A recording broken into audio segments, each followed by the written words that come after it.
وہاں پہ خیمہ گاہ اگر جا کے دیکھیں، یہ خیمہ گاہ وہ جگہ ہے جہاں پہ کہ کربلا کا پورا جو نقشہ ہے وہ ابھی بھی باقاعدہ وہاں پہ ویسے ہی بنا ہوا ہے. تو وہاں پہ بھی استبل ہے، گھوڑوں کے کھڑے ہونے کی جگہ ہے. تو لیکن خیموں سے پہلے سب سے پہلا جو خیمہ ہے وہ حضرت عباس علمدار کا ہے. یعنی کہ خیموں میں کوئی داخل نہیں ہو سکتا جب تک کہ حضرت عباس کو وہ کراس نہیں کرے گا. لیکن اگر امام علی کے گھر جائیں تو جو کنویں کی بیک سائڈ ہے وہ ایکچولی ان کی مین انٹرنس ہے. وہاں سے بھی اگر آپ امام کے گھر میں بھی داخل ہوں تو پہلا جو کمرہ ہے وہ حضرت عباس علمدار کا ہے. تو اگر میرا دل پوچھیں تو پہلا بازو کٹا تو آپ کو لڑنا چاہیے تھا. خیر پہلے بھی لڑنا چاہیے تھا، آپ نہیں لڑے کیونکہ امام کا حکم تھا کہ آپ نے نہیں لڑے. لیکن جو شہادت ہے حضرت عباس ہے نا، وہ اس لیے نہیں کہ آپ نے جنگ ہار لی، لیکن وہ جو آخری تیر لگا نا آپ کی مشکیزے میں اور آپ کو اس بات کا علم ہو گیا کہ اب میں اپنے مقصد میں ناکام ہو گیا ہوں، وہ شہادت جو ہے نا وہ عباس کے مقصد کی ناکامی کا نام ہے. ورنہ عباس کو کوئی شہید کر سکتا نہیں تھا. بلا شبہ مجھے یہاں حضرت سیدنا امام جعفر صادق علیہ السلام کا ایک فرمان یاد آ رہا ہے جو انہوں نے ان کے بارے میں ارشاد فرمایا تھا، اور اس سے پہلے انہوں نے ایک تمہید کے طور پہ جو ارشاد فرمایا کہ ان اللہ وضع الایمان علی سبعۃ اسہم. اللہ نے اگر ایمان کے حصے دیکھے جائیں بنیادی تو 7 ہیں. فرماتے ہیں الصبر والصدق والیقین والرضا والوفاء والعلم والحلم. وہ ساری جو خوبیاں تھیں نا وہ سب کی سب حضرت سیدنا عباس کے اندر فرماتے ہیں پائی جاتی تھی. اور انہوں نے فرمایا کہ اشہد انک نصحت للہ ولرسولہ صلی اللہ علیہ وسلم ولاخیک فنعم الاخ المواسی. میں اللہ کی بارگاہ میں شہادت دیتا ہوں کہ آپ اللہ کے بھی خیر خواہ رہے، آپ اپنے نبی کریم جناب محمد مصطفیٰ علیہ السلام کے بھی خیر خواہ رہے، اور آپ اپنے برادر اکبر جناب سیدنا امام حسین علیہ السلام کے وفادار بھائی رہے، اور آپ نے ان کی ہمدردی اور محبت اور ایثار کا حق ادا کر دیا. تو بلا شبہ حضرت سیدنا عباس کی جو شہادت ابھی آپ نے جو نقشہ کھینچا ہے، وگرنہ اپنی جو جان ہے نا، وہ کہتے ہیں نا کہ یہ جان تو دی ہی اسی کی جان تھی، تو حق تو یہ کہ حق ادا نہ ہوا. وہ جیسے ایک شعر ہے کہ حضرت سیدنا علی المرضیٰ کا جو ارشاد گرامی ہے اور ایک صحابی کا جن کے سینے میں ایک تیر لگا، اور وہ تیر سے جب گرے نا زمین پر تو انہوں کی زبان سے یہ نکلا فزت ورب الکعبہ، اللہ قسم میں تو کامیاب ہو گیا، حالانکہ روح پرواز کرنے کے قریب تھی. تو یہ جو جان کی شہادت ہے نا، یہ ایک مسلمان کے نزدیک تو ایک بہت بڑی منزل ہے. لیکن ایک نقصان جس کو سمجھتے تھے نا، وہ نقصان وہی تھا کہ جو ایک ذمہ داری لگی تھی کہ لا کر پانی میں نے بچوں کو پلانا ہے، میں وہ مقصد جو حضرت امام حسین علیہ السلام کا فرمان تھا وہ پورا کرنے میں بظاہر میں کامیاب نہیں ہو رہا. یہ جو قلق تھا، یہ جو صدمہ تھا نا، یہ وفا کی انتہا تھی، یہ ان کی وفاداری کی اصل میں انتہا تھی. وگرنہ ان صلاتی ونسکی ومحیای ومماتی للہ رب العالمین.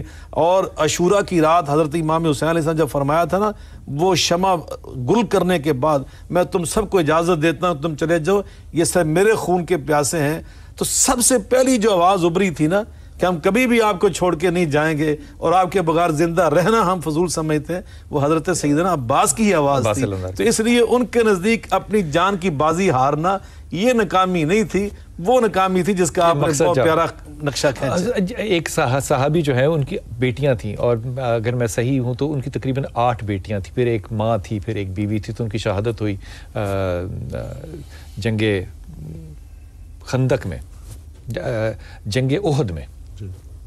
جنگ احد میں جب ہوئی تو ان کی بیوی جو ہے، ان کی جو بیوی ہے، ان کی جو والدہ ہے وہ بھاگی چلی آئیں رسول پاک صلی اللہ علیہ وسلم کے پاس. اور انہوں نے کہا کہ کہنا تو چاہیے تھا، ویسے میں اپنے گمان سے کہہ رہا ہوں کہ بیٹیوں کی حفاظت کے لیے کوئی مال غنیمت ہوئے. وہ انہوں نے آ کے کہا کہ یا رسول اللہ صلی اللہ علیہ وسلم، آپ نے میرے پیچھے بیٹیاں چھوڑ کے جا رہے ہیں، بیوی چھوڑ کے جا رہے ہیں، ماں چھوڑ کے جا رہے ہیں، کوئی اور نہیں ہے سارے والا. تو آپ ان کو کہہ رہی ہیں، نبی کو کہہ رہی ہیں کہ یا رسول اللہ، میرے بیٹے میں آپ نے کوئی کمی تو نہیں محسوس کی؟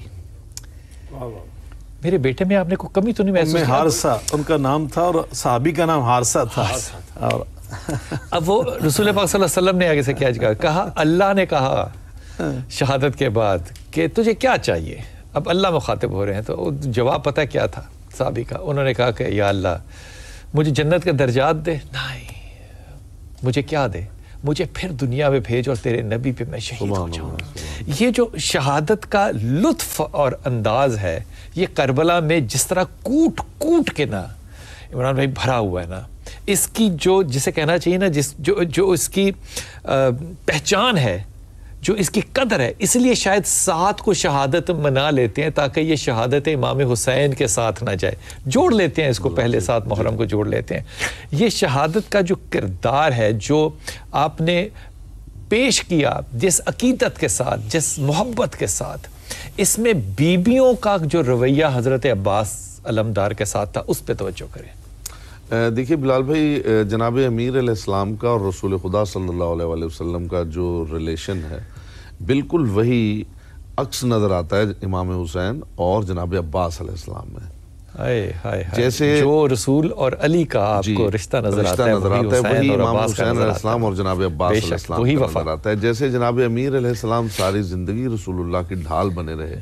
میں اکثر یہ بات کرتا ہوں لوگوں کے، چاہے وہ شیب ابی طالب ہو، چاہے گھر ہو، رات کو بستر سونے یعنی والا، وہ ڈھال جناب امیر علیہ السلام ہے۔ رسول خدا صلی اللہ علیہ وسلم کبھی میدان میں تلوار، نیزہ، تیر کمان لے کے نہیں گئے۔ جناب امیر علیہ السلام لڑ رہے ہیں، حکم رسول سے لڑ رہے ہیں، اور ہر جگہ ان کے محافظ ہیں۔ جناب امیر علیہ السلام یہ فرمایا کرتے تھے، انا عبد من عبید محمد، میں محمد کے عبید میں سے ایک عبد ہوں۔